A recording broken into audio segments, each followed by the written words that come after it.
प्रिय छात्रों, आज का हमारा लेक्चर पुनः रेसिप्रोकल लैटिस वेक्टर पर ही आधारित होगा। अब हम लोगों ने यूनिट 2 स्टार्ट कर दिया है, जिसमें हमें रेसिप्रोकल लैटिस के बारे में पढ़ना है और उससे रिलेटेड जो और भी टॉपिक्स हैं उसे कवर करना है। पिछले लेक्चर में हम लोगों ने रेसिप्रोकल वेक्टर कैसे ड्रॉ करते हैं, रेसिप्रोकल लैटिस पॉइंट कैसे ड्रॉ करते हैं और रेसिप्रोकल लैटिस पॉइंट से कैसे रेसिप्रोकल लैटिस नेट बन जाता है, इन सब के बारे में चर्चा की थी और ये सारे डिस्कशन किए थे। अब हमें ये पता हो गया कि अगर कोई डायरेक्ट स्पेस में कोई यूनिट सेल है जिसका 3 लैटिस पैरामीटर है, A B C, means direct lattice vectors A B C 3 lattice vectors हैं, तो उनके करस्पॉन्डिंग अगर हम रेसिप्रोकल स्पेस में जाएं तो वहां भी हमारे पास 3 लैटिस रेसिप्रोकल लैटिस वेक्टर्स होंगे जो ए स्टार, बी स्टार और सी स्टार होंगे। तो पिछले लेक्चर में हम लोगों ने बी स्टार को कैसे ड्रॉ करते हैं उसके बारे में थोड़ा डिटेल में चर्चा की थी। तो अब हम इसके आगे बढ़ते हैं और ये डायग्राम थोड़ा सा वही डायग्राम है जो हम लोगों ने पिछले लेक्चर में देखा था। इसमें थोड़ा हमने और चेंज किया है। पिछले लेक्चर में हम लोगों ने ये जो पैरेलल सेट ऑफ डायग्राम्स या प्लेन्स हैं इनको देखा था, और इसमें अगर यही माना जाए कि ये ए बी एंड सी ये डायरेक्ट लैटिस वेक्टर हैं, तो ए सी प्लेन क्या शो करेगा? एसी प्लेन शो करता है, मिलर इंडेक्स अगर इसका देखें तो एसी प्लेन शो करता है 0 1 0 plane. AC plane means 0 1 0 plane. तो इस 0 1 0 प्लेन के अलोंग अगर हम एक उस नॉर्मल ड्रॉ करें, 0 1 0 प्लेन का एक नॉर्मल ड्रॉ करें, तो वो जो नॉर्मल होगा वो B star reciprocal lattice vector कहलाता है, बी स्टार, और ये इसके नॉर्मल होगा। तो ये अगर इसके नॉर्मल है तो हम ऐसा लिख सकते हैं कि B star is normal to A, क्योंकि ये ए सी प्लेन के नॉर्मल है। अगर ए सी प्लेन के नॉर्मल है इसका मतलब वो ए के भी नॉर्मल होगा और सी के भी नॉर्मल होगा। तो हम लिख सकते हैं कि B star is normal to A. उसी तरह से चूंकि बी स्टार सी के भी नॉर्मल है तो हम लिखेंगे B star is normal to C. अब अगर हम एक और भी प्लेन ड्रॉ करें, वो ऐसा प्लेन हो जो कि सी और बी एक्सिस को कंटेन करता हो, मतलब सी और बी एक्सिस के पैरेलल हो, तो इस प्लेन को हम बीसी प्लेन कहेंगे और इस प्लेन का जो भी इंडेक्स होगा वो मिलर इंडेक्स वो होगा 100। बीसी प्लेन का जो मिलर इंडेक्स होगा वो 100 मिलर इंडेक्स होगा। तो 100 के नॉर्मल अगर हम कोई लाइन ड्रॉ करते हैं, जैसे ये जो प्लेन है, अगर इस प्लेन के नॉर्मल हम ड्रॉ करें तो वो reciprocal lattice vector A star होगा। और ए स्टार के लिए अब हम क्या कह सकते हैं? ए स्टार के लिए हम कह सकते हैं कि A star is normal to A B C plane. B C plane means A star is normal to B and A star is also normal to C. In a similar way अगर हम अब ए और B axis के parallel, यानी ए और B axis को contain करता हुआ और सी एक्सिस के को जो कंटेन नहीं करता है, ए और बी एक्सिस को कंटेन करता है, ऐसे प्लेन का मिलर इंडेक्स जो होगा वो होगा 0 0 1। और इस प्लेन के परपेंडिकुलर या उस प्लेन का नॉर्मल ड्रॉ करें तो वो जो सी स्टार होगा, सी स्टार को हम कहेंगे कि C star is normal to A and C star is also normal to B. तो यहाँ पे हमने लिखा है C star is normal to A and C star is normal to B. So these are the geometrical interpretation of the reciprocal lattice vectors। तो geometry से हम लोगों ने ये पाया कि अगर कोई भी डायरेक्ट स्पेस है जिसमें lattice vectors A B C हैं, direct lattice vectors A B C हैं, तो उनके करस्पॉन्डिंग अगर हम प्लेन्स ड्रॉ करते हैं, डिफरेंट प्लेन्स ड्रॉ करते हैं, जैसे 1 0 0 0 1 0 या 0 0 1, इस तरह के प्लेन ड्रॉ करें, तो उस प्लेन का जो नॉर्मल होगा वो हमें ए स्टार, बी स्टार और सी स्टार 3 रेसिप्रोकल लैटिस वेक्टर्स मिलेंगे। और वो वेक्टर्स डायरेक्ट लैटिस से कैसे कनेक्टेड होंगे? वो इस तरह कनेक्टेड होंगे कि A star is normal to B, A star is normal to C, normal मतलब perpendicular. Similarly, B star is normal to A and B star is normal to C, and C star is normal to A and C star is normal to B। तो ये relation है reciprocal lattice vector का direct lattice vector A B C से। अब हम इसको invert करेंगे, इस रिलेशन को हम उल्टा करके लिखेंगे कि अगर A star B star C star A B C से इस तरह रिलेटेड है तो A B C A star B star C star से कैसे रिलेटेड होगा। तो अब हम थोड़ा उल्टा इसे देखेंगे, जैसे यहाँ पे देखें कि A B star is normal to A, इसका मतलब यह हुआ कि A is also normal to B star, तो A is normal to B star and A is normal to C star। तो अब हमने इस बॉक्स में इसको उलट के लिखा हुआ है कि A is normal to B star and A is normal to C star। In a similar way अब हम B को देखें तो B is normal to A star and B is normal to C star। तो यहाँ भी हमने लिख दिया B is normal to A star and B is normal to C star। अब C को देखते हैं तो C is normal to A star and C is normal to B star। तो यहाँ भी लिखा C is normal to A star and C is normal to B star। तो अब अगर हम इन दोनों बॉक्स का कंपैरिजन करें तो इनमें बिल्कुल एक जैसा ही रिलेशन है, मतलब कि A star is normal to B and C direction and A is normal to B star and C star direction। In a similar way B star is normal to A and C and B is normal to A star C star। जब हम star लगा देते हैं तो इसका मतलब होता है reciprocal lattice vector. Reciprocal vector के लिए उसके ऊपर एक स्टार लगा दिया जाता है। और उसी तरह से C star is normal to A and B and here C is normal to A star and B star. तो अब हम ये कह सकते हैं कि there is a same relation between the direct lattice vector and the reciprocal lattice vector. मतलब जिस तरह direct lattice vector reciprocal lattice vector से रिलेटेड है उसी तरह reciprocal lattice vector direct lattice vector से रिलेटेड होता है। अब यहाँ पे वही चीज एक दूसरे ढंग से दिखाई गई है। दूसरे ढंग से मतलब इस डायग्राम में एक यूनिट सेल ड्रॉ किया गया है। मैंने आपको पहले भी बताया कि जब हम कोई यूनिट सेल ड्रॉ करें तो हमेशा उसे क्यूबिक फॉर्म में न ड्रॉ करें। अगर हमेशा हम उसे क्यूबिक फॉर्म में ड्रॉ करेंगे तो हमें लगेगा कि ऐसा तो होता ही है, क्योंकि क्यूबिक में बहुत ज्यादा सिमेट्री होती है, जैसे A B C vectors 90 degree होते हैं। तो हमने यहाँ पे एक जनरल जैसे ट्राइक्लिनिक कह सकते हैं, तो एक ऐसा क्रिस्टल क्लास ड्रॉ किया है जो क्यूबिक नहीं है। तो इस यूनिट सेल में 3 लैटिस वेक्टर्स होंगे जैसा हर एक यूनिट सेल में होते हैं, ए बी एंड सी। और फिर ए बी सी में अगर हम ए और बी प्लेन को लें तो ए बी प्लेन का जो नॉर्मल होगा वो सी स्टार ड्रॉ किया हुआ है। उसी तरह अगर हम सी और ए प्लेन को लें तो सी ए प्लेन का जो नॉर्मल होगा वो बी स्टार ड्रॉ किया है। और अगर हम सी और बी प्लेन को लें तो उसका जो नॉर्मल होगा वो ए स्टार यहाँ पे ड्रॉ किया गया है। मतलब 3 लैटिस वेक्टर्स हैं ए बी सी जो डायरेक्ट लैटिस वेक्टर्स हैं, और 3 ही रेसिप्रोकल लैटिस वेक्टर्स होंगे जो ए स्टार बी स्टार और सी स्टार होंगे। तो इनके बीच में अब यहाँ पे एक रिलेशन लिखा गया है, जैसे इन जनरल हमने 100 कहा या 010 कहा या 001 कहा, तो ये एक स्पेसिफिक डायरेक्शन है। लेकिन अगर उसी डायरेक्शन में बहुत सारे parallel set of parallel planes हम देखें तो वो केवल 100 नहीं बल्कि 100, 200, 300, 400 बहुत सारे प्लेन्स होंगे। तो अगर हम एक जनरल लिखें कि reciprocal lattice vector represented by R star corresponding to a normal to a plane H00, तो उसकी वैल्यू क्या होगी, वो एच ए स्टार होगी। इसकी वैल्यू एच ए स्टार होगी, जहां पे H1 2 3 हो सकता है। अगर H1 है तो सिंपली मतलब 100 प्लेन हुआ, और H अगर 2 है मतलब 200 प्लेन है तो ये 2A स्टार हो जाएगा, 300 प्लेन है तो ये 3A स्टार हो जाएगा। तो अगर आप रिकॉल करें पिछला लेक्चर, तो पिछले लेक्चर में एक मैंने डायग्राम खींचा था जिसमें एक सिंगल लाइन थी, और सिंगल लाइन पे मैंने O means origin and then R1 R2 R3 R4 इस तरह से लैटिस पॉइंट्स ड्रॉ किए थे।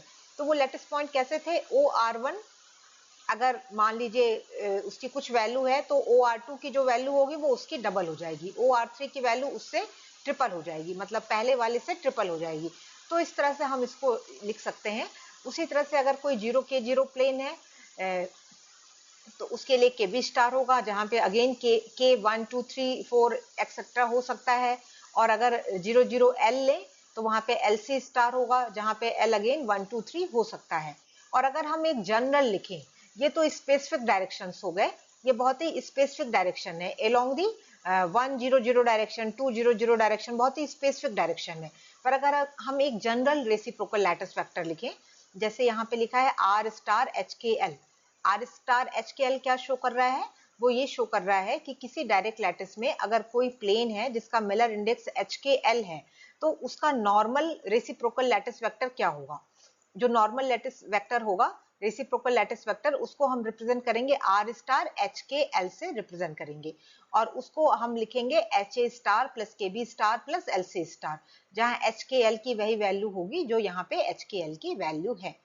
तो इस तरह से हम रेसिप्रोकल लैटिस वेक्टर्स को डिनोट करते हैं, उनका ये नोटेशन है। और जैसे मैंने बताया कि अगर सेट ऑफ पैरेलल प्लेन्स हैं तो उनके बीच में एक इंटरप्लेनर स्पेसिंग होती है। जो इंटरप्लेनर स्पेसिंग मींस कि उनके बीच में जो परपेंडिकुलर डिस्टेंस होगा, अगर सेट ऑफ पैरेलल प्लेन्स हैं तो उनके बीच जो परपेंडिकुलर डिस्टेंस होगा उसको हम इंटरप्लेनर स्पेसिंग कहते हैं, और वो उसको स्मॉल डी से शो किया जाता है। अगर HKL प्लेन का सेट है तो उनके बीच जो इंटरप्लेनर स्पेसिंग होगी उसको स्मॉल डी HKL से शो करते हैं। तो चूंकि D डायरेक्ट स्पेस में है, तो अगर हम इसको रेसिप्रोकल स्पेस में लिखें तो ये रेसिप्रोकल स्पेस में इसका जो डायरेक्शन है वो वही डायरेक्शन होता है जो R का डायरेक्शन होता है, क्योंकि वो परपेंडिकुलर है। जैसे मैंने अभी आपसे कहा कि परपेंडिकुलर डायरेक्शन में D क्या है, अगर कोई सेट ऑफ पैरेलल प्लेन्स हैं तो उनका जो परपेंडिकुलर डायरेक्शन में उनके बीच अगर हम एक परपेंडिकुलर डायरेक्शन ड्रॉ करें तो जो डिस्टेंस होगा दो प्लेन के बीच में, दो कॉन्जुगेटिव प्लेन के बीच में, वो स्मॉल डी से शो करते हैं। तो वही जो डायरेक्शन है वही डायरेक्शन नॉर्मल का भी होता है, और नॉर्मल क्या है? नॉर्मल ही रेसिप्रोकल लैटिस वेक्टर है, इसलिए R स्टार और D स्टार दोनों का डायरेक्शन सेम होगा। और D स्टार को अगर मैग्नीट्यूड से देखें तो मैग्नीट्यूड में क्या होगा? अब magnification factor M divided by DHKL, तो ये इसका मैग्नीट्यूड होता है। या हम ऐसे भी कह सकते हैं कि the R star is equal to the magnitude of R star is M upon DHKL। अब चूंकि हमने अभी पहले देखा था कि ये रिलेशन हमने ऑलरेडी डिस्कस कर लिया है कि A star is normal to B and A star is normal to C, and all these relations are valid relations by the geometry of the reciprocal lattice vector and the direct lattice vector।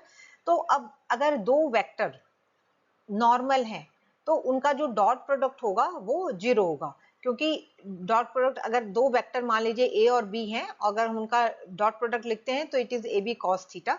तो AB में cos theta means दोनों के बीच का angle, और अगर normal है तो वो cos 90 हो जाएगा, और cos 90 मीन्स वो 0 हो जाएगा।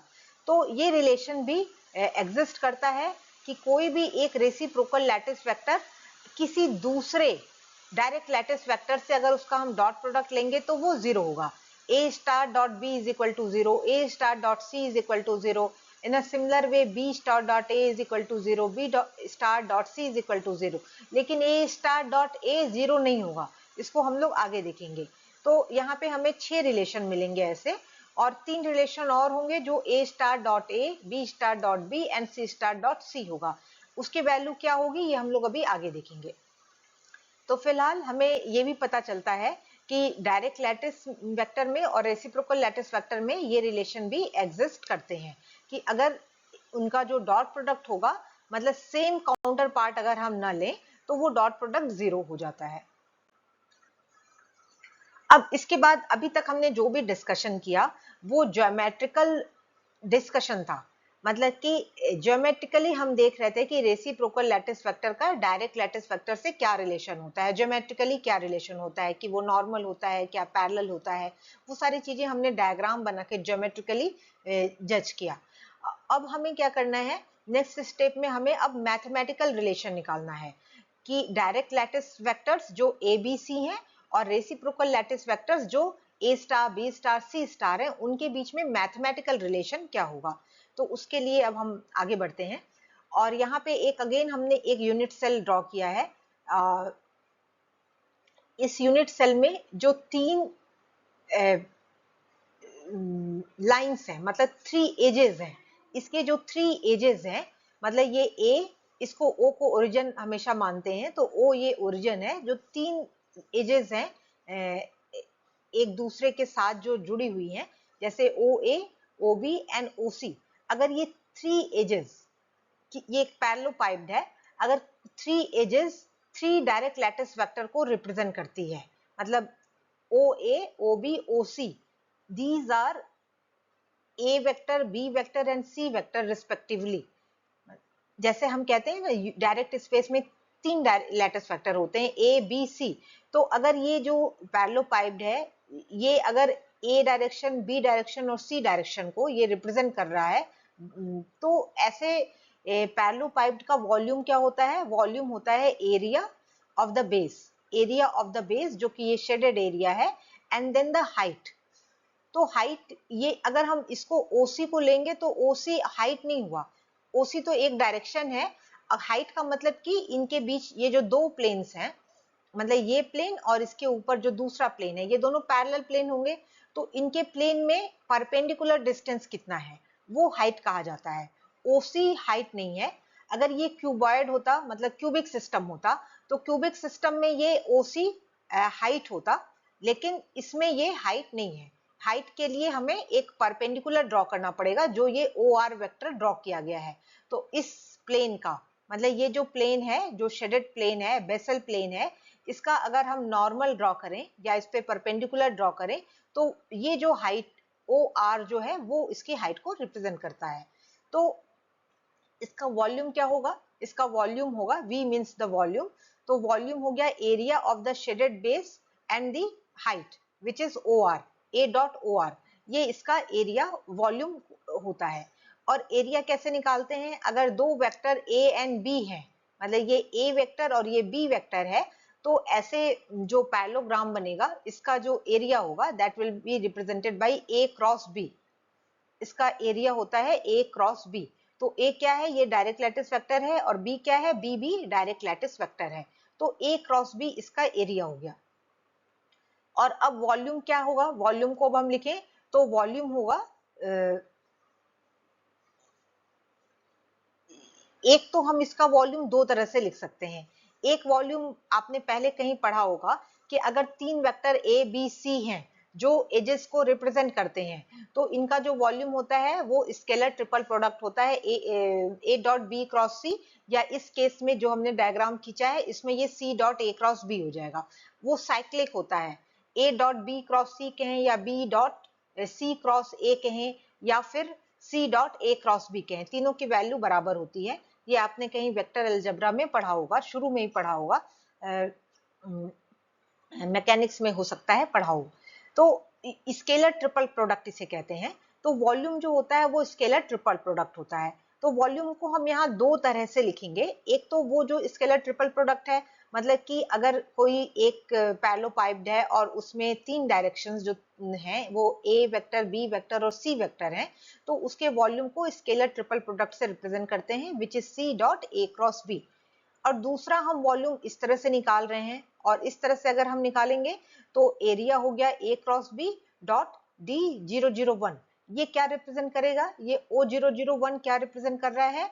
O001 हाइट को रिप्रेजेंट कर रहा है। हाइट का मतलब कि दो पैरेलल प्लेन्स के बीच जब हम हाइट कहते हैं, तो हाइट का मतलब वही हो गया जो अभी मैंने पिछले स्लाइड में बताया था कि द इंटरप्लेनर स्पेसिंग। तो इंटरप्लेनर स्पेसिंग ये चूंकि ए बी प्लेन है, तो इसका जो मिलर इंडेक्स होगा वो 001 टाइप का होगा। तो इसलिए यहाँ पे जो भी इंटरप्लेनर स्पेसिंग होगी वो D001 होगी। तो हमने वॉल्यूम को दो तरह से लिखा, एक तो इस तरह से लिखा और दूसरा वॉल्यूम को हमने इस तरह से लिखा कि A cross B means the base, area of the base and then the height, and the height is D001। अब अभी अगर हम इसको इस वॉल्यूम की जगह पे ये रख दें, इस वॉल्यूम की जगह हम ये रख दें, इस तरह का एक इक्वेशन लिखें जिसमें वॉल्यूम की जगह पे, क्योंकि दोनों को हम मतलब बराबर कर सकते हैं, क्योंकि दोनों का लेफ्ट हैंड साइड बराबर है इसलिए दोनों का राइट हैंड साइड भी बराबर होगा। So this is equal to this much. और फिर तब हम एक ऐसा रिलेशन भी लिख सकते हैं कि 1/D001 is equal to A cross B divided by C dot A cross B। ये रिलेशन हम यहाँ से डिराइव कर सकते हैं। और D001 का डायरेक्शन क्या होगा? चूंकि यहाँ पे हम डायरेक्शन की बात कर रहे हैं, तो उसका डायरेक्शन क्या होगा?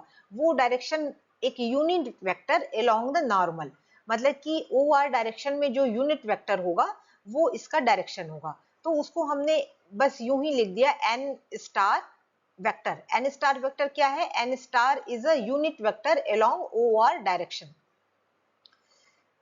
फिर हमें पिछले डिस्कशन से ये भी पता है कि अगर हम D001 को कोरिलेट करते हैं तो वहां पे C star reciprocal lattice vector आता है, and C star is equal to magnitude में अगर हम लिखें तो C star vector is equal to m upon D001।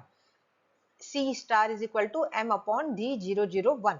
तो ये वाला डायरेक्शन क्या है? ये डायरेक्शन जिसको हम अभी यूनिट वेक्टर n कह रहे थे उसका डायरेक्शन एक्चुअली C स्टार है। ये C स्टार है और उसका मैग्नीट्यूड क्या है? m upon D001। तो इन सारे को अगर हम कंबाइन कर दें तो हम लिखेंगे C star is equal to m और डिवाइड और 1 अपॉन D001 की जगह ये वैल्यू लिखेंगे। तो हमें ये रिलेशन मिल गया। ये मैथमेटिकल रिलेशन है। This is the mathematical relation between the reciprocal lattice vector C with all other direct lattice vector। तो रेसिप्रोकल लैटिस वेक्टर सी, यहाँ भी वेक्टर का साइन होना चाहिए था, तो reciprocal lattice vector C is equal to m अपॉन m into a cross b divided by c dot a cross b। तो यहाँ a क्रॉस b क्या रिप्रेजेंट कर रहा है? It represents the area of the basal plane और this plane और c star के परपेंडिकुलर प्लेन, और ये जो डिनोमिनेटर है ये रिप्रेजेंट करता है volume. c dot a cross b is equal to volume निकाला था, उसी के बेसिस पे अब हम लोग एक जनरल रिलेशन लिख सकते हैं, उसी से हम डिराइव कर सकते हैं। मतलब पहले हमने बेसल प्लेन को लिया और उसमें C स्टार निकाला जो कि 001 डायरेक्शन में, अगर हम एक दूसरा प्लेन लें और तब हाइट निकालें तो हमें ये दो और भी इक्वेशंस मिलेंगे। तो ऑन द सेम एनालॉजी हम लिखेंगे A star is equal to m which is a magnification factor B cross C upon A dot B cross C। तो इसको याद करना भी आसान है। जैसे अगर A स्टार है तो ये B क्रॉस C होगा, अगर B स्टार है तो C क्रॉस A होगा। उसको साइक्लिक वे में लेके चलना है हमें। मतलब A B C है तो A B C को जब भी क्रॉस प्रोडक्ट लेंगे तो साइक्लिक लेंगे, जैसे B C C A and then A B, तो वो A B C उसी तरह से रिपीट होगा साइक्लिक में, मतलब A B B C and then C A। तो इस तरह ये रिपीट होता है और नीचे डिनोमिनेटर में सब वॉल्यूम लिखते हैं, और volume A dot B cross C is equivalent to B dot C cross A which is equivalent to C dot A cross B। तो ये सब एक दूसरे के बराबर ही हैं, लेकिन वो लिखने का तरीका है कि यहाँ पे चूंकि C क्रॉस A है तो इसलिए यहाँ भी C क्रॉस A लिखा गया है। तो ये रिलेशंस है जिसको हम मैथमेटिकल रिलेशंस कहते हैं between the reciprocal lattice vector and the direct lattice vector. अब यहाँ पे जो m है, m एक मैग्निफिकेशन फैक्टर है जिसको अलग अलग थ्योरी जब डील करते हैं तो अलग अलग थ्योरी में उसकी अलग अलग वैल्यू लिखते हैं। जैसे कहीं सॉलिड स्टेट थ्योरी में अक्सर यहाँ पे m को 2 पाई लिया जाता है, तो कुछ बुक्स में आप देखेंगे, जैसे किटेल की बुक में देखेंगे तो वहां पे m की जगह यहाँ पे 2 पाई लिखा हुआ मिलेगा, 2 पाई b cross c upon a dot b cross c।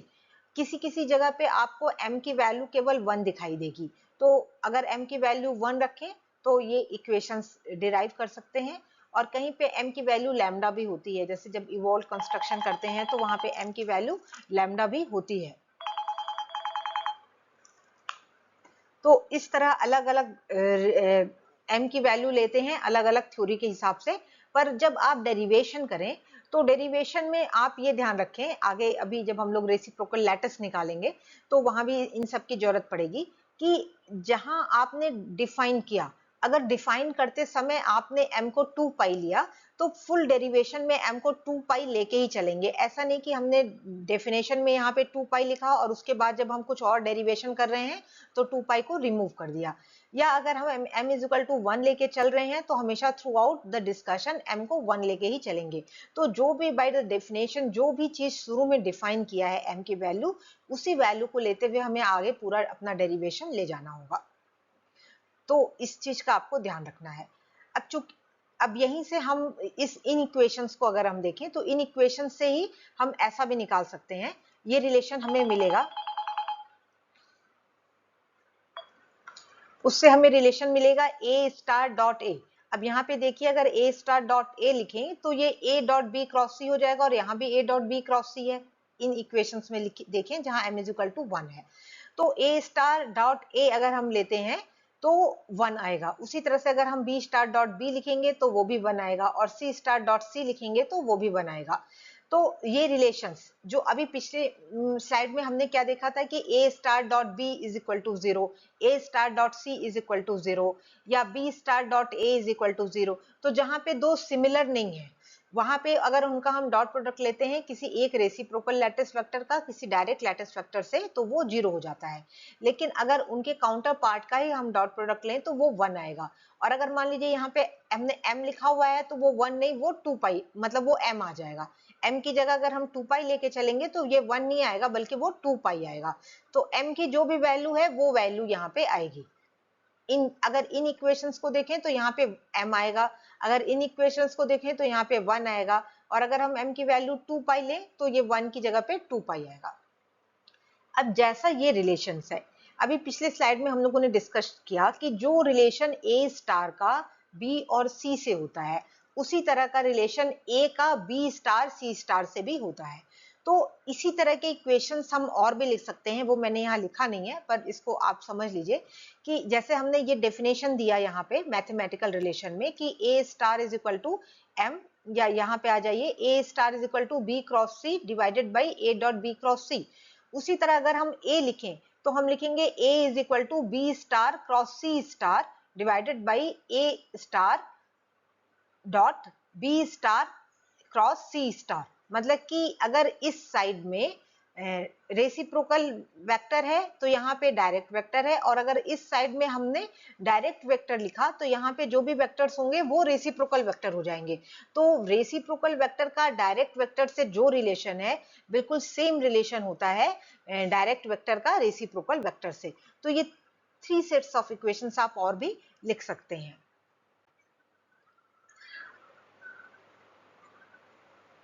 अब हम लोगों ने अभी तक क्या क्या समझ लिया? अभी तक हम लोगों ने समझ लिया कि रेसिप्रोकल लैटिस वेक्टर क्या होता है, मतलब a star b star c star क्या होता है और उसका डायरेक्शन क्या होता है। अगर हमें किसी डायग्राम में ड्रॉ करना है तो कैसे ड्रॉ करेंगे, फिर उस डायरेक्शन के अलोंग रेसिप्रोकल लैटिस पॉइंट कैसे हम पुट करते हैं, मतलब OR1 या OR2 वो भी हमने समझ लिया, और उसकी लेंथ क्या होती है वो भी हमें समझ में आ गया। अगर ढेर सारे रेसिप्रोकल लैटिस पॉइंट हैं तो उनसे क्या बन जाएगा, उनसे रेसिप्रोकल लैटिस नेट बन जाएगा। और चूंकि a star b star c star collectively they are in 3 dimensions, उनका डायमेंशन जो होगा वो पूरा 3 डायमेंशनल स्ट्रक्चर है, इसलिए जो रेसिप्रोकल लैटिस नेट बनता है या रेसिप्रोकल लैटिस स्पेस जो बनेगा वो भी 3 डायमेंशनल स्ट्रक्चर होगा, और उसमें भी लैटिस पॉइंट्स उसी तरह अरेंज होंगे 3 डायमेंशन में ऑन द रेगुलर पैटर्न जिस तरह डायरेक्ट स्पेस में 3 डायमेंशन में अरेंज होते हैं। तो इतना कुछ हम लोगों ने पढ़ लिया। उनके बीच में ज्योमेट्रिकल रिलेशन देखा और उनके बीच में हमने मैथमेटिकल रिलेशन भी देखा। उनके बीच मतलब कि direct lattice vectors A B C और reciprocal lattice vector A star B star C star के बीच में क्या रिलेशन है। और हमने ये भी पाया कि जिस तरह A star B star C star A B C से रिलेटेड है, बिल्कुल सेम वे में A B C A star B star C star से रिलेटेड होते हैं। तो इन सब के आगे अब हम कुछ एक नया टर्म आपको बता रहे हैं। एक नया टर्म है विग्नर साइट सेल। अभी तक हम लोगों ने फर्स्ट यूनिट में पढ़ा है primitive unit cell and non primitive unit cell. Primitive unit cell को हम इस तरह डिफाइन करते हैं कि primitive unit cell is a unit cell in which there is only one lattice point per unit cell and it has the minimum volume. Minimum volume हम क्यों कह रहे हैं, जैसे यूनिट सेल को कैसे डिफाइन करेंगे, मान लीजिए कोई क्रिस्टल स्ट्रक्चर है तो यूनिट सेल मतलब a building block, by repeating the building block we can produce the whole structure. तो ऐसे डिजाइन को या ऐसे शेप को हम यूनिट सेल कहते हैं कि अगर हम उसे तीनों डायरेक्शन में रिपीट करते जाएं तो हम पूरे स्ट्रक्चर को प्रोड्यूस कर सकते हैं, तो वो यूनिट सेल होता है। अब किसी क्रिस्टल स्ट्रक्चर में हम कई तरह के यूनिट सेल चूज कर सकते हैं। जैसे मान लीजिए यही एक क्रिस्टल स्ट्रक्चर है तो इसमें एक यूनिट सेल देखिए ये वाला हुआ, ये एक यूनिट सेल है। दूसरा यूनिट सेल हम इस डायरेक्शन में ऐसे चूज कर सकते हैं, और अगर हम चाहें तो हम इस तरह का यूनिट सेल भी चूज कर सकते हैं, ये भी एक यूनिट सेल है। या हम एक बड़ा यूनिट सेल भी चूज कर सकते हैं, अगर हम इसे चूज करें तो ये भी एक यूनिट सेल हो सकता है। लेकिन इन सारे यूनिट सेल में जो मिनिमम वॉल्यूम का यूनिट सेल होगा वो प्रिमिटिव यूनिट सेल होता है, और उसमें one lattice point per unit cell होगा। तो विग्नर साइट सेल क्या है? विग्नर साइट्स ये साइंटिस्ट के नेम पे ही है, तो उन्होंने बताया था इसे। तो विग्नर साइट सेल में जो होता है वो unit cell with the minimum volume, मतलब वो हमेशा प्रिमिटिव यूनिट सेल होता है। जैसे हम लोगों ने सिंपल क्यूबिक स्ट्रक्चर पढ़ा, तो सिंपल क्यूबिक स्ट्रक्चर चूंकि सिंपल है तो उसमें ऑलरेडी 8 एटम्स होते हैं जो कॉर्नर्स पे होते हैं, और उनका शेयर 1/8 होता है पर यूनिट सेल। तो हम निकालेंगे 8 into 1/8 because there are 8 corners, तो 1 एटम पर यूनिट सेल ये आता है, मतलब कि वो प्रिमिटिव यूनिट सेल है। जो क्यूबिक सेल है वो प्रिमिटिव यूनिट सेल है, simple cubic cell primitive unit cell है, क्योंकि उसमें 1 lattice point per unit cell आता है जब हम कैलकुलेट करते हैं।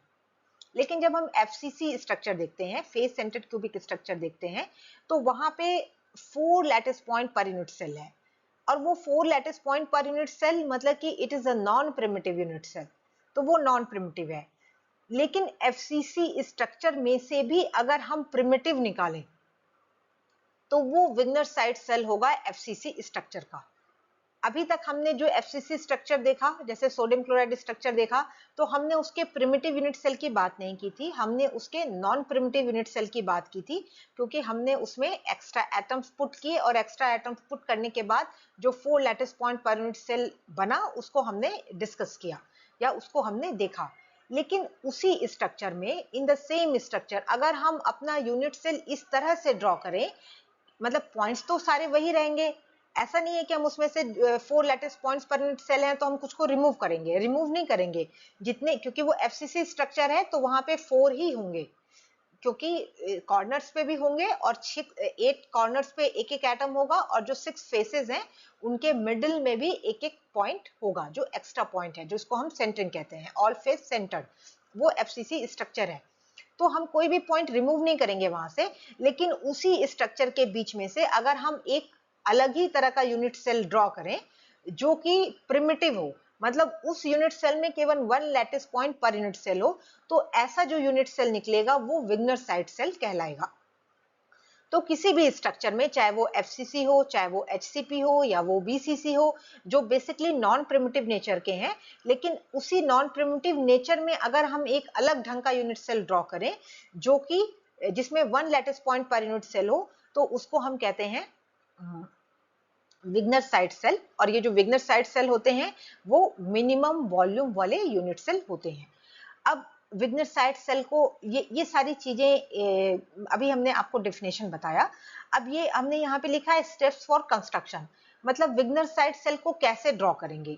अगर कोई भी स्ट्रक्चर हमें दिया हुआ है, अब विग्नर साइट सेल जो होता है वो डायरेक्ट लैटिस में होता है। देखिए यहाँ पे मैंने लिखा है Wigner Seitz cell is the primitive unit cell in direct lattice. तो अभी फिलहाल इस स्लाइड के लिए आप रेसिप्रोकल लैटिस को हम बीच में नहीं लाएंगे, ये अभी हम डायरेक्ट लैटिस की बात कर रहे हैं। तो विग्नर साइट सेल जो कंस्ट्रक्शन होता है वो हमेशा डायरेक्ट लैटिस में होता है। तो इसको ड्रॉ करने का क्या तरीका है, किस तरह से ड्रॉ करेंगे। तो अगेन चूंकि हम ड्रॉ कर रहे हैं तो हम स्क्रीन पे हैं, 2 डायमेंशनल स्पेस में है, तो इसलिए यहाँ पे जो क्रिस्टल लैटिस पॉइंट ड्रॉ किए गए हैं ये 2 डायमेंशनल स्पेस को शो किया गया है, पर आपको इमेजिन करना होगा कि ये 3 डायमेंशनल स्पेस है। तो ये ढेर सारे यहाँ पे लैटिस पॉइंट हैं, और इन लैटिस पॉइंट में हम किसी भी लैटिस पॉइंट को ओरिजिन मान लेंगे। तो जैसे यहाँ पे हमने इसको ओरिजिन मान लिया, तो दिस इज द ओरिजिन। अब इस ओरिजिन से, तो पहला स्टेप क्या है, चूज अ ओरिजिन। तो हम सबसे पहले एक पॉइंट लेंगे जिसको कि हम ओरिजिन कहेंगे, तो ये हमारा ओरिजिन हो गया। अब इस ओरिजिन को जितने भी नियरेस्ट नेबर हैं, देखिए जब हम नियरेस्ट नेबर कहते हैं तो अगर एक नियरेस्ट नेबर का डिस्टेंस मान लीजिए ए है, तो जितने भी नियरेस्ट नेबर होंगे उन सबका डिस्टेंस ए ही होगा। अगर किसी का डिस्टेंस ए से ज्यादा है तो इसका मतलब कि वो सेकंड नियरेस्ट नेबर हो सकता है या थर्ड नियरेस्ट नेबर हो सकता है। तो जब हम नियरेस्ट नेबर की बात करते हैं तो ओरिजिन से अगर हम नियरेस्ट नेबर की दूरी लेंगे तो वो हर तरफ बराबर ही आएगी, तभी वो नियरेस्ट नेबर होंगे। नियरेस्ट नेबर मतलब कि जो सबसे पास में है। तो अगर ये ओरिजिन है तो ये मान लीजिए ये सारे इसके नियरेस्ट नेबर हैं, तो नियरेस्ट नेबर से हम इनको ज्वाइन कर देंगे, मतलब लाइंस ड्रॉ करेंगे। जितने भी नियरेस्ट नेबर हैं ओरिजिन से हम उसको जोड़ देंगे। और जोड़ने के बाद फिर क्या करना है हमें, कि जोड़ने के बाद उसके जो ये हमें लाइंस मिल रही हैं, जैसे यहाँ पे हमने 6 दिखाया हुआ है, 1 2 3 4 5 6 नियरेस्ट नेबर इस डायग्राम में शो किया गया है। तो ये हमारे पास 6 लाइंस हैं। तो इन हर एक लाइन के जो मिड पॉइंट होगा उस पे एक परपेंडिकुलर प्लेन ड्रॉ करेंगे। जैसे मान लीजिए कि अगर कोई ओरिजिन है और इस ओरिजिन से, ये मान लीजिए अगर ओरिजिन था और यहाँ से हमने इसको ज्वाइन किया है, ये हमारी लाइन है, तो इस लाइन का जो मिड पॉइंट होगा उस पे एक पैरेलल प्लेन ड्रॉ करेंगे, मिड पॉइंट पे ड्रॉ करेंगे, कहीं भी नहीं ड्रॉ करेंगे, उसका जो मिड पॉइंट है वहां पे पैरेलल प्लेन ड्रॉ करेंगे। उसी तरह अगर हमने एक दूसरा लाइन जो ज्वाइन किया तो उस दूसरे लाइन के भी मिड पॉइंट पे एक पैरेलल प्लेन ड्रॉ करेंगे, और वैसे ही इस डायरेक्शन में भी हम एक पैरेलल प्लेन ड्रॉ करेंगे। तो ऐसी जितनी भी लाइंस हैं उनमें हम पैरेलल प्लेन ड्रॉ करेंगे उसके मिड पोजीशन पे। पैरेलल प्लेन मतलब कि ये जो लाइन है इसके परपेंडिकुलर प्लेन होना चाहिए, जैसे ऐसे स्लैंटिंग नहीं होना चाहिए, बिल्कुल परपेंडिकुलर प्लेन होना चाहिए। तो ऐसे तो यहाँ पे ये जो लाइंस हैं ये एक तरह से परपेंडिकुलर प्लेन्स को शो कर रही हैं। तो ये जो परपेंडिकुलर प्लेन्स होंगे वो सारे आपस में मिलकर के एक वॉल्यूम को इनक्लोज करेंगे। इस डायग्राम में आपको वॉल्यूम नहीं दिखेगा, यहाँ पे आपको एरिया दिखेगा क्योंकि ये 2 डायमेंशनल है। लेकिन अगर आप 3 डायमेंशन में इमेजिन करें तो जैसे हमने आपको बताया कि अगर ये कोई ओरिजिन है तो ओरिजिन से कुछ पॉइंट्स इधर भी होंगे, कुछ पॉइंट्स नीचे भी होंगे। तो उस केस में क्या होगा कि हमें जो प्लेन्स मिलेंगे वो तीनों डायरेक्शन में, या मतलब 3 डायमेंशनल प्लेन्स मिलेंगे। तो वो जो 3 डायरेक्शन में, हर डायरेक्शन में जो प्लेन्स होंगे ऐसे परपेंडिकुलर प्लेन्स जो मिड पॉइंट पे हैं, वो एक वॉल्यूम को इनक्लोज करेंगे। इस डायग्राम में तो हमें एरिया दिख रहा है, पर जब 3 डायमेंशन होगा तो वो वॉल्यूम होगा। वो जो वॉल्यूम होता है उस वॉल्यूम को हम कहते हैं विग्नर साइट सेल, और उसमें केवल 1 एटम पर यूनिट सेल होगा। और वो एटम कौन सा है? केवल ये जो ओरिजिन है, केवल यही एक एटम उसके अंदर होगा, और इसलिए 1 एटम पर यूनिट सेल होगा, और उस तरह के यूनिट सेल को हम कहते हैं विग्नर साइट सेल। तो ये प्रिमिटिव, ये जो भी चीज हमने आपको बताया वही चीज यहाँ पे स्टेप वाइज लिखा हुआ है। तो ये विग्नर साइट सेल है, और Wigner Seitz cell is nothing but it is a primitive unit cell in any crystal structure. एक और टर्मिनोलॉजी, ये लास्ट स्लाइड हुआ आज के लेक्चर का, एक और टर्मिनोलॉजी हम आपको यूज कर रहे हैं, अगर आपने पहले नहीं सुना है तो ब्रिलियन जोन। ब्रिलियन भी, ये भी एक साइंटिस्ट का नाम था जिन्होंने इस कॉन्सेप्ट को दिया था, इसलिए उन्हीं के नाम पे ब्रिलियन जोन। ब्रिलियन जोन क्या है? Brillouin zone is again a primitive unit cell in a reciprocal lattice. तो ब्रिलियन जोन बिल्कुल वही चीज है जो कि विग्नर साइट सेल है। विग्नर साइट सेल क्या है? वो डायरेक्ट लैटिस में कंस्ट्रक्शन है। अगर हम सेम कंस्ट्रक्शन को रेसिप्रोकल लैटिस में करें तो जो यूनिट सेल मिलेगी उसको ब्रिलियन जोन कहते हैं। जैसे डायरेक्ट लैटिस वेक्टर है, तो डायरेक्ट लैटिस वेक्टर का हम रेसिप्रोकल लैटिस नेट बना सकते हैं। डायरेक्ट स्पेस है, डायरेक्ट लैटिस स्पेस है, तो उसमें ढेर सारे डायरेक्ट लैटिस पॉइंट्स होंगे। अगर हम हर एक प्लेन के करस्पॉन्डिंग एक रेसिप्रोकल लैटिस पॉइंट ड्रॉ करें तो हमें पूरा एक 3 डायमेंशनल पैटर्न मिल जाएगा जिसमें कि ढेर सारे रेसिप्रोकल लैटिस पॉइंट्स होंगे। तो वो जो रेसिप्रोकल लैटिस पॉइंट्स का जो स्पेस होगा, मतलब वो जो रेसिप्रोकल स्पेस होगा, उसमें हम सेम स्टेप्स लें, मतलब एक कोई ओरिजिन ले लें, एक रेसिप्रोकल लैटिस पॉइंट को ओरिजिन ले लें और फिर उसको nearest neighbour reciprocal lattice point से ज्वाइन करें, और फिर वो जो लाइंस आएंगी उनके मिड पे हम प्लेन्स ड्रॉ करें, परपेंडिकुलर प्लेन्स, और उन प्लेन्स से जो एक वॉल्यूम इनक्लोज होगा that volume is known as the Brillouin zone. तो अगर हम नियरेस्ट नेबर को ज्वाइन करेंगे तो जो वॉल्यूम मिलेगा that is called as first Brillouin zone, और अगर हम सेकेंड नियरेस्ट नेबर को ज्वाइन करें तो जो वॉल्यूम मिलेगा वो सेकेंड ब्रिलियन जोन होता है। उसी तरह से अगर हम थर्ड को नियरेस्ट नेबर को ज्वाइन करें तो हमें थर्ड ब्रिलियन जोन मिलता है। तो ब्रिलियन जोन को यहाँ पे VZ से शो किया गया है, मतलब शॉर्ट में, और WSC का मतलब हो गया विग्नर साइट सेल। तो विग्नर साइट सेल और ब्रिलियन जोन वो सेम कॉन्सेप्ट है। The Wigner Seitz cell is in the direct lattice and the Brillouin zone in the reciprocal space, और दोनों का जो स्टेप्स है कंस्ट्रक्शन का वो स्टेप्स भी सेम ही होता है। तो अब हम लोगों ने पिछले लेक्चर की अपेक्षा थोड़ा और आगे जाना। आगे हमने ये जाना कि रेसिप्रोकल लैटिस वेक्टर और डायरेक्ट लैटिस वेक्टर में ज्योमेट्रिकल रिलेशंस क्या हैं। ज्योमेट्रिकल मींस कि कैसे वो BC प्लेन के परपेंडिकुलर होते हैं। जैसे BC प्लेन है तो उसके परपेंडिकुलर A स्टार होगा, और उनके बीच में मैथमेटिकल रिलेशन क्या है। हमने ये भी जाना कि जैसे A स्टार B और C से रिलेटेड है, वैसे ही A B star C star से रिलेटेड होता है। और फिर हमने एक नया कुछ नए टर्म्स भी डिस्कस किए, जैसे विग्नर साइड सेल और ब्रिलियन जोन। तो विग्नर साइड सेल क्या है? This is a construction of the unit cell or the unit cell with the minimum volume or a primitive unit cell in the direct space, and brilliant zone is the same construction of the unit cell in the reciprocal space. तो इतने के साथ आज का lecture अब यहीं पे समाप्त किया जाएगा, और जो नेक्स्ट लेक्चर होगा उसमें हम लोग पढ़ेंगे reciprocal lattice and brilliant zone for simple cubic FCC and BCC lattice. तो हमें पता है कि डायरेक्ट लैटिस क्या होता है वो हम जानते हैं। सिंपल क्यूबिक का डायरेक्ट लैटिस क्या होगा, एफसीसी का डायरेक्ट लैटिस क्या होगा, बीसीसी का डायरेक्ट लैटिस कैसा होगा, वो हमें ऑलरेडी पता है। और लेकिन उसके करस्पॉन्डिंग रेसिप्रोकल लैटिस क्या होगा, उसका शेप क्या होगा, और फिर उसके करस्पॉन्डिंग ब्रिलियंट जोन का शेप क्या होगा, कैसा वो दिखेगा। तो इसके चर्चा या इस पे डिस्कशन हम लोग नेक्स्ट लेक्चर में करेंगे। तो इसके साथ ही आज का लेक्चर समाप्त होता है। Thank you so much.